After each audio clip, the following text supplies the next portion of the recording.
వాళ్ళకి ఏంటంటే వస్తుంది అది తినేటారు మన అన్ననే మనకి ఎవరో అక్కడ నుండి ఇక్కడ వచ్చిన అంటే అర్థం నడిచి జిల్లాల నుండి హైదరాబాద్ వెళ్ళరన్న మరి తోటి సోదరులందరూ కూడా బాధ అనిపిస్తుంది. మాకే బాధ అనిపిస్తుంది అంటే అన్న ఇంకా బాధపడి ఉంటాడని మేము ఏం మాట్లాడాలో అర్థమైతలేదు. ఇంత మోటివేట్ చేసినప్పటికీ జనం ఒక్కరి ఆటోలలో కూడా రాలేకపోయారు.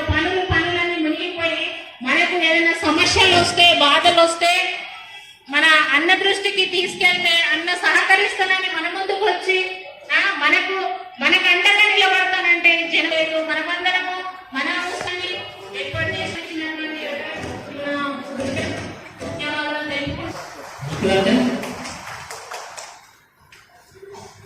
మీ పేరు నాకు తెలియదు కాబట్టి భావించి ఈ వేదిక మీదకి రావాల్సిందిగా వచ్చింది. శ్రీశైలం అన్న నంగమూరు మండల అధ్యక్షుల వారు శ్రీశైలం పింశెట్టి నారాయణ దుర్గయ్య రామకూరి సంజీవ్ అన్న గారిని ఈ రాష్ట్రంలో పెన్షన్ మీదనే ఆధారపడి పెన్షన్ కోసమే ఎదురు చూసే పేద వర్గాలు దాదాపు 50 లక్షల మంది ఉన్నారు. ఈ పెన్షన్ల మీద ఆధారపడి బతికేటోళ్ళంటే పాలకులకు ప్రతిపక్షాలకు చాలా చిన్న చూపు ఉన్నది. ఈ రాష్ట్రంలో 50 లక్షల మంది పెన్షన్ మీద ఆధారపడే బతికే వాళ్ళను ప్రభుత్వం మోసం చేస్తున్నది. మోసం చేస్తున్న ప్రభుత్వం కనిపిస్తున్నది కానీ ప్రశ్నించే ప్రతిపక్షం ఇక్కడ లేకుండా మోసం చేస్తున్న ప్రభుత్వం మన కళ్ళ ముందు కనిపిస్తున్నది. మోసాన్ని ఎండగట్టి మోసానికి గురవుతున్న వర్గాల పక్షాన నిలబడే ప్రతిపక్షం ఇక్కడ లేదు. 20 నెలలుగా ఇది కళ్ళ ముందు సాక్ష్యం. 20 నెలలుగా ఇది కళ్ళ ముందు సాక్ష్యం. మోసం చేస్తున్న ప్రభుత్వాన్ని చూస్తున్నాం, ప్రశ్నించే ప్రతిపక్షాన్ని చూడలేకపోతున్నాం.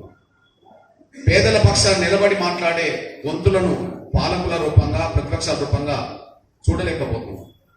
ఇట్లాంటి నేపథ్యంలోనే ఎవరున్నా లేకపోయినా నా వికలాంగుల పక్షాన, వృద్ధుల వితంతుల పక్షాన, పెన్షన్ మీద ఆధారపడి జీవించే ప్రజల పక్షాన ఎంఆర్పీఎస్ ఉన్నదనే విషయాన్ని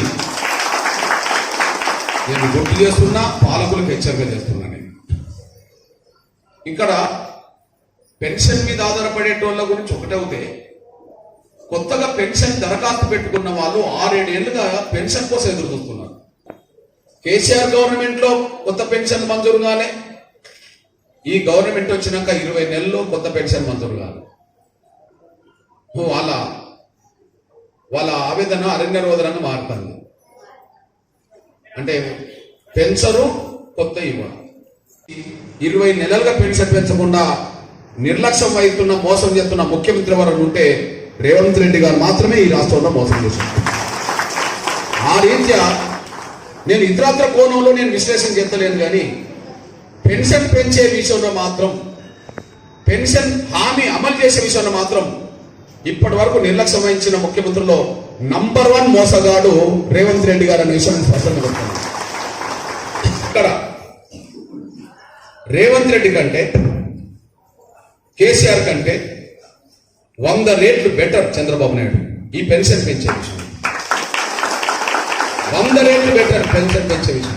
మన ఛానల్ని చూస్తున్న ప్రతి ఒక్కరూ సబ్స్క్రైబ్ చేసుకొని లైక్ చేసి షేర్ చేయడం మర్చిపోకండి.